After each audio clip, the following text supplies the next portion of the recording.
Mga idol, panoorin natin itong lalaking ito. Isa siyang treasure hunter. Nakahukay siya ng box na yan. Nakahukay siya. Kita ninyo naman. Ayan ang nakuha niya. Ayan ang at binuksan niya mga idol, nausok. Napalayo siyang bigla kasi lason pala yan mga idol.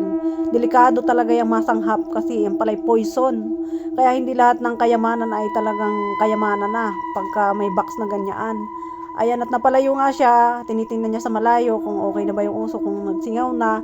Kasi nausok pa, oh, kita ninyo, halata naman siya naghukay nga dyan. Siyempre sa mga treasure hunter mga idol, isa na ito sa technique para sa pag-iingat ninyo ng inyong mga buhay. Ayan oh, yung box mga idol, napakakapal ng usok. Siguradong pag masanghap mo lang ang kaunti niyan, ay talagang mamamatay ka dahil sa usok niya ay poison mga idol. Ginamitan niya yan ng kahoy na stick mga idol oh. Ayan, kita ninyo. Dahan-dahan niya binubuksan pero hindi niya talaga malapitan na kasi may lason nga po itong box.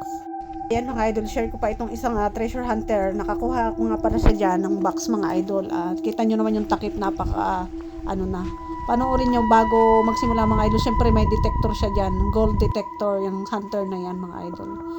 Ayan, panoorin ninyo at pakinggan ninyo kung anong mangyayari sa huli at kung anong makukuha nitong lalaking ito. Ayan nga mga idol, at try niya, tinetesting niya kung saan nga pala ito tutunog.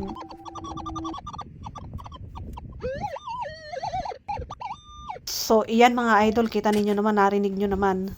Diyan sa tapat na yan siya nakadetect ng hindi maintindihan kung anong laman ng lupa na yan. Pero syempre, kung walang gold detector, mga idol, talagang hindi malalaman kung saan naririyan yan. Yan ang power of detector. Ayan, ano. Ito nga pala mga idol ay copy video ko lang, ano. Para nga pala ito sa mga mahilig mag-treasure hunter diyan. Kailangan nyo talaga ng detector. Syempre, gamit pala. Pero kita nyo naman sa akin mga video mga idol. Wala po akong pinapakita ang mukha diyan, ano. Syempre, bawal na. Privacy na nga pala nila yan mga idol. Ayan, at ito nga pala panoodin ninyo hanggang sa dulo. Ayan, nakikita nyo naman mga idol, naguhukay na siya dyan. Oho. Mga ka-idol ko, ayan nga pala panoodin ninyo kung ano makukuha ni Kuya Dian. Kita nyo naman at naguhukay na siya. Mag-comment po kayo diyan kung anong masasabi ninyo sa video na to. At sa mga may gusto nito, paki-like na lang po ako at paki-share, paki-follow. Ayan mga idol, ano. Talagang bet ko lang talaga mag-upload ng ganitong klaseng video na may makukuha din syempreng aral.